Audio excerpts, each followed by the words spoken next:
జీవి ప్రాదుర్భావం, గర్భంలో దాని స్వరూపం, క్రమవృద్ధి, పంచతత్వాదుల ప్రవేశం, నేలపై బడగానే విష్ణుమాయ. ఆతుర అనగా ఇక్కడ మరణాసన్నేని భావము.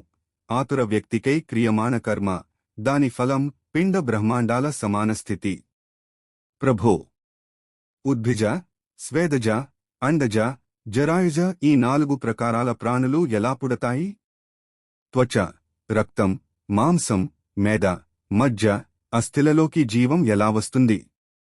2 కాళ్ళు, 2 చేతులు, గుదము, నాలుక, వెంట్రుకలు, గోళ్లు, తల, సంధిమార్గాలు, నానా ప్రకారాల రేఖలు ఇవన్నీ ఎలా ఏర్పడతాయి? కామ, క్రోధ, భయ, లజ్జ, హర్ష, సుఖ, దుఃఖాది భావాలు మనసులోకి ఎలా వస్తాయి? ఈ శరీర ఛిద్రణ, వేష్టన ఎలా జరిగింది? హే హృషికేశ, ఇదంతా నాకేదో ఇంద్రజాలంలా కనిపిస్తోంది. ఇదంతా నాకు వివరంగా తెలియాలంటే మీరు తప్ప వేరే సాధనం నాకు లేదు.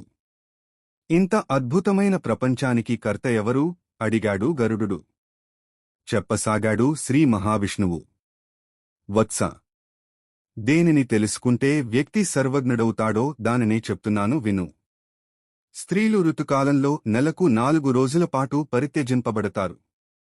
ప్రాచీన కాలంలో బ్రహ్మవృత్రాసురుని ఇంద్రుడు చంపినప్పటి బ్రహ్మహత్యా పాతకంలో 4వ భాగమును ఇంద్రుని శరీరం నుండి తీసి స్త్రీ జాతికి అంకితం చేశాడు. దానివల్ల స్త్రీలు ఒక 4 రోజుల పాటు అపవిత్రంగా ఉండవలసిన అగత్యమేర్పడింది. ఆ పాపం వారి శరీరంలో నున్నంతకాలం పురుషుడు వారి ముఖం చూడరాదు. 4వ రోజు శుద్ధి జరుగుతుంది.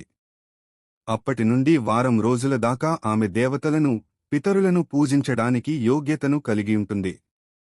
ప్రథమ సప్తాహం మధ్యలో స్త్రీ గర్భం ఆగిపోతే దానిని మలిమ్లుచోత్పత్తి అంటారు. వీర్యస్థాపన సమయంలో తల్లిదండ్రుల ఆలోచనలు పవిత్రంగా ఉంటేనే పవిత్రులు జనిస్తారు. ఋతుకాలాభిగా మీస్యాత్ స్వదార నిరతః సదా. పర్వం వర్జం వ్రజేచ్ఛైనాం తద్వ్రతో రతికామ్యయ. ఋతుః స్వాభావికః స్త్రీణాం రాత్రయః షోడశ స్మృతాః. చతుర్భిరితరైః సార్ధ మహోభ్యః సద్విగర్హితైః తాసామాద్యాశ్చితస్రస్తు నిందితై కాదసి తథా త్రయోదశీ చ శేషాస్తు ప్రశస్తా దశరాత్రయః యుగ్మాసు పుత్రాజాయంతే స్త్రియో. యుగ్మాసు రాత్రిషు. తస్మాద్యుగ్మాసు పుత్రార్థీ సంవిసేదార్తవే స్త్రియం. యుగ్మతిథులున్న రాత్రులలో సంగమం జరిగితే కొడుకులు, అయుగ్మరాత్రి సహవాసం వల్ల కూతుళ్ళు పుడతారు. కాబట్టి కొడుకు పుట్టాలని కోరుకునేవారు ఋతుకాలంలో తొలి వారాన్ని వదిలేసి 2వ వారంలో యుగ్మతిథులున్న రాత్రులలో సంగమించాలి. సామాన్యంగా స్త్రీలలో ఋతుకాలం ఒక నెలలో 16 రాత్రుల పాటు కొనసాగుతుంది. 14వ రాత్రి గర్భాధానక్రియ జరిగితే ఆ గర్భం నుండి గుణవంతుడు, భాగ్యవంతుడు, ధనవంతుడు, ధర్మనిష్ఠుడూనగు కొడుకు పుడతాడు. ఋతుకాలంలో 5వ రోజున స్త్రీలు చేదు, ఘాటు, ఉప్పు, కారం, వేడి అధికంగా నున్న భోజనాన్ని చేయరాదు. మధుర భోజనాన్ని తినాలి. అలా చేస్తే ఆమె కడుపు ఓషధ పాత్రగానూ, పురుష బీజం అమృతతుల్యంగానూ ఉంటాయి. ఆ సమయంలో పురుషుడు క్రోధాన్ని త్యజించాలి. మధుర భోజనం వల్ల స్త్రీ గర్భం మృదుస్వభావానికి, శీతలతకి, పన్నీటి జల్లు వంటి ప్రకృతికి నెలవై ఉంటుంది. ఆ రాత్రి పురుషుడు మధురమైన తాంబూలాన్ని సేవించి పూలమాలతో, చందనచర్చతో సువాసితుడై స్వచ్ఛమైన సుందరమైన వస్త్రాలను ధరించి ఉండాలి. తరువాత శుద్ధ మనస్కుడై మంచి ఆలోచనలతో శయ్యను చేరాలి. వీర్యం పడే సమయంలో ఎంత మంచి ఆలోచన ఇద్దరికీ ఉంటే అంత మంచి స్వభావమున్న సంతానం కలుగుతారు. జీవం ప్రారంభంలో శుక్ర రక్త సంయోగం వల్ల పిండరూపంలో అస్తిత్వంలోకి వస్తుంది. ఆ పిండమే స్త్రీ గర్భమనడి ఆకాశంలో శుక్ల పక్షచంద్రుని వలె దినదిన ప్రవర్ధమానమవుతుంది. శుక్రంలో చైతన్యం బీజ రూపంలో ఉంటుంది. చిత్తం కామావృతమై అది శుక్రంలో కదలి స్త్రీ గర్భాశయంలో ప్రవేశించి ఒక నిశ్చిత రూపాన్ని ధరించడానికి సిద్ధమవుతుంది. ఆ వేళలో రక్తం బలంగా ఉంటే కూతురు, శుక్రం అంటే వీర్యమే, బలంగా ఉంటే కొడుకు పుడతారు.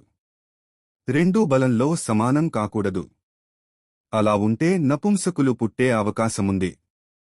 శుక్రశోణి సంయోగం వల్ల నేర్పడిన పదార్థం ముందు కణకేంద్రంగా కదిలి 5వ రోజుకల్లా ఒక బుడగంతయే 14వ నాటికి మాంసపు ముద్దగా పరిణతి చెందుతుంది. తరువాత అది ఘనీభవిస్తూ క్రమంగా 20వ రోజుకి పిండరూపాన్ని ధరిస్తుంది. మరొక 5 రోజులకు దానిలో శక్తి, పుష్టత కలిగి కదులుతుంటుంది. 1 మాసం గడిచేసరికి దానిలో పంచతత్వాలు ప్రవేశిస్తాయి. 2వ మాసంలో చర్మం, కొవ్వు, 3వ నెలలో మజ్జ, అస్థి, 4వ నెలలో కేశాలు, వ్రేళ్లు, 5వ మాసంలో కన్ను, ముక్కు, వక్షస్థలం ఏర్పడతాయి. కంఠం, రంధ్రాలు, ఉదరం, 6వ మాసంలోనూ, గుహ్యాది భాగాలు 7వ నెలలోనూ నిర్మింపబడగా, 8వ మాసంలో ఆ ఒకనాటి పిండం సర్వాంగ ప్రత్యంగాలతో పరిపూర్ణ రూపాన్నొంది జనని గర్భంలోనే అటూ ఇటూ కదులుతుంటుంది. 9వ మాసంలో దానిలో ఓజోగుణమేర్పడి ఒక పరిపక్వత లభిస్తుంది.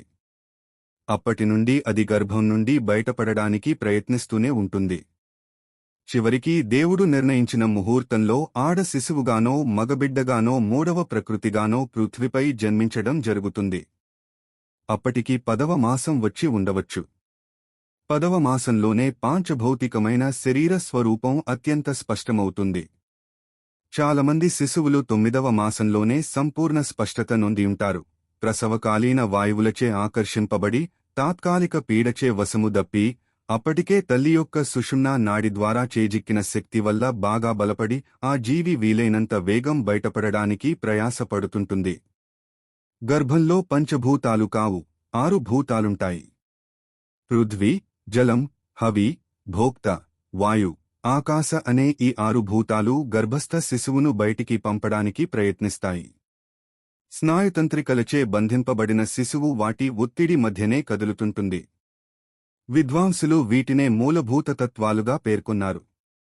ఇవి శరీరమంతటా వ్యాపించిన సప్తనాడుల మధ్యలో ఉంటాయి. ఇక ఏ తత్వం కారణంగా ఏ ద్రవ్యాలు, మనోవికారాలు శరీరంలో చేరతాయో విను. పృథ్వీ చర్మం, ఎముక, నాడి, రోమం, మాంసం. జలలాల, మూత్రం, శుక్రం, మూలుగ, రక్తం. తేజ, ఆకలి, దప్పిక, నిద్ర, బద్ధకం, కాంతి. వాయు, రాగం, ద్వేషం, లజ్జ, భయం, మోహం. ఆకాశ, సత్యాసత్య వివేకం, శబ్దం, చింత, గాంభీర్యం, శ్రవణం. అకుంచన, ధావన, లంఘన, ప్రసరణ, నిరోధములు కూడా వాయుతత్వ ప్రసాదాలే. గరుడ. చెవి, చర్మం, కన్ను, నాలుక, ముక్కు ఇవి జ్ఞానేంద్రియాలు. చేతులు, కాళ్ళు, మాట, గుద, గుహేంద్రియాలు కర్మేంద్రియాలు.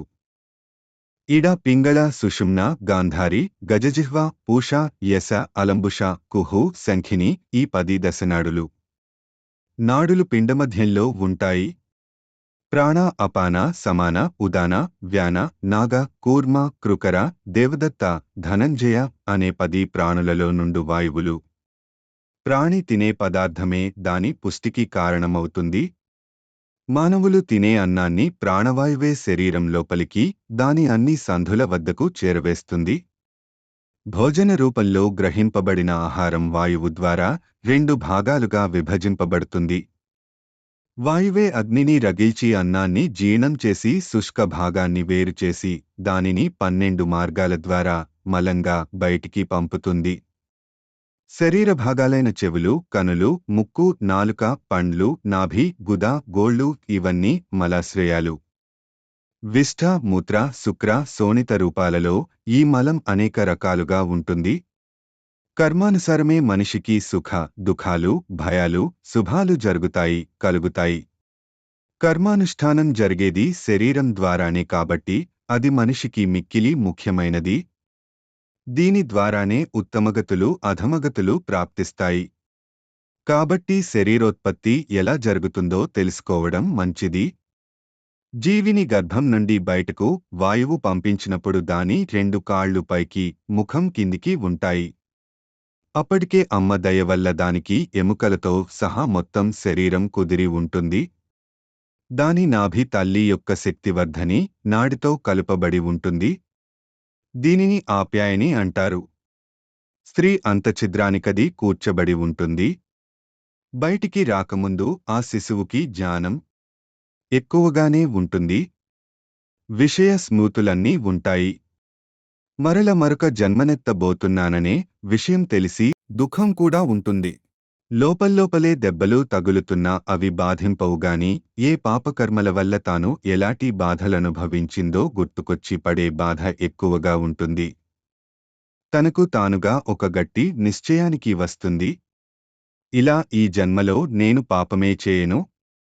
జన్మరాహిత్యానికే సర్వశక్తులను కేంద్రీకరించి ప్రయత్నిస్తాను. ఇలా ఎన్నో జన్మల పాపాలను పుణ్యాలను కూడానో అనుభవించడానికి ప్రాజాపత్య వాయు ప్రభావం వల్ల గర్భాశ్రయాన్ని వదలి తలో కాళ్ళో ముందు పెట్టుకొని మధ్యలోకంలో పడుతుంది జీవి. అప్పుడు దానికి చాలా ఉక్రోషంగానూ దుఃఖంగానూ ఉంటుంది. అందుకే గుక్క తిప్పుకోకుండా ఏడుస్తూ బయటకొస్తుంది. ఆ రావడంలోని శ్రమ వల్ల ఒక లిప్తకాలంబాటు తెలివి తప్పినట్లయినా వెంటనే బయటి వాయుస్పర్శ వల్ల చైతన్యము తిరిగి వస్తుంది. వాయుస్పర్శ దానికి సుఖానుభూతినిస్తుంది. అప్పుడు ఈ మొత్తం విశ్వాన్నే మోహితం చేసే విష్ణు మాయ దానిపై కూడా ప్రభావాన్ని చూపిస్తుంది. అది పూర్వజ్ఞానాన్ని కోల్పోతుంది. నేలపై బడ్డ ప్రాణి పెరిగి పెద్దదై ముసలిదై మరణించడం సర్వసామాన్యం. దాని కర్మ ఫలాల వల్ల నరకానికో స్వర్గానికో పోవడం జరుగుతుంది. అక్కడ కూడా పుణ్యపాపాలు పూర్తిగా తీరవు.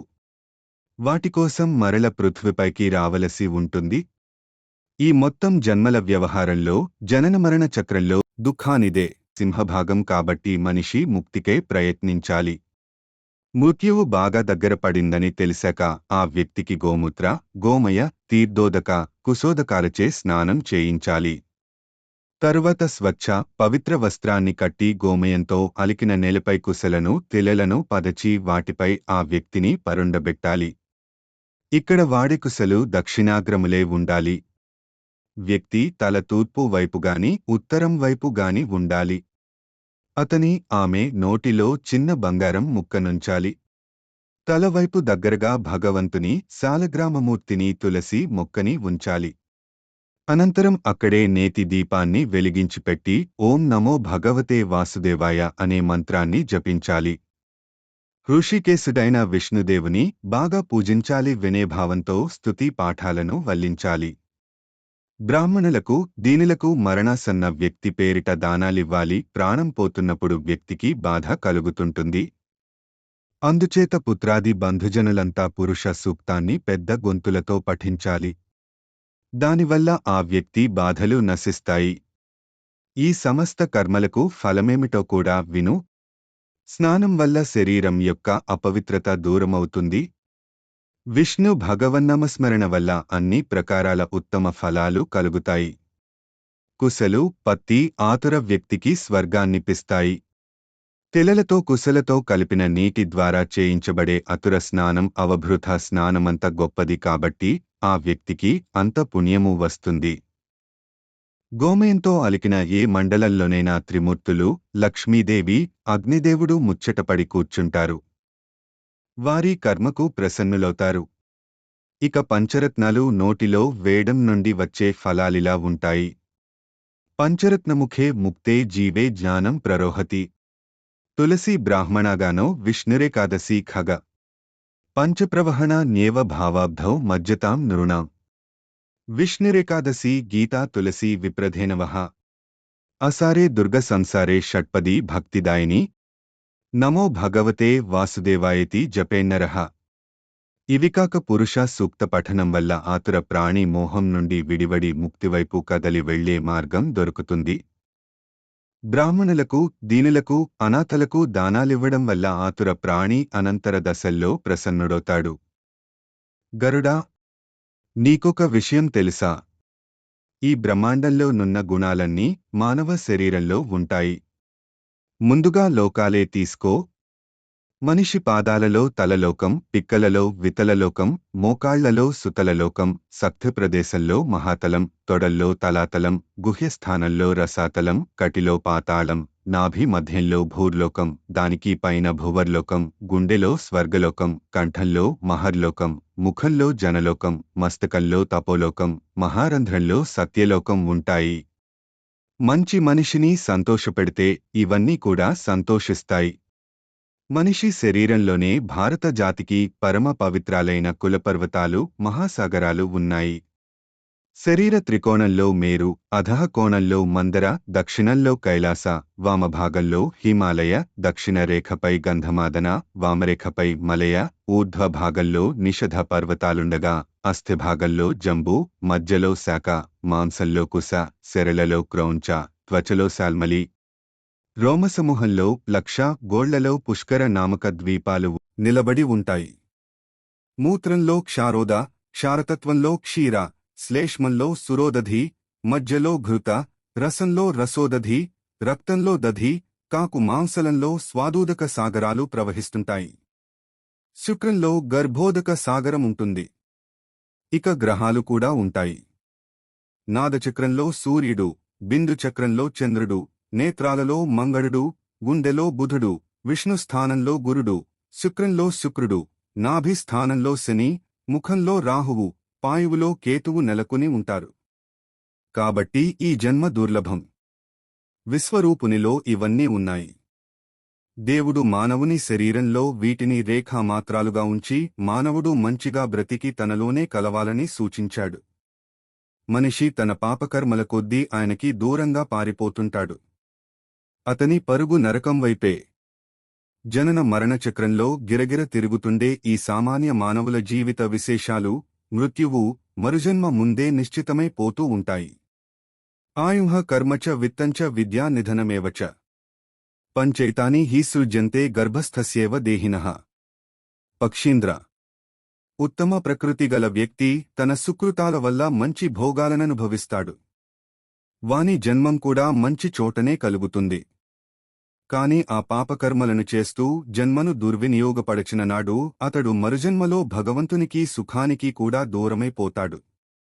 మంచి జన్మ వచ్చినా సుఖభోగాలకు దూరంగా భగవద్భక్తునిగా బతికినవాడు భగవంతునికి దగ్గరవుతూ క్రమంగా ఆయనలోనే కలసిపోతాడు. అధ్యాయం 32.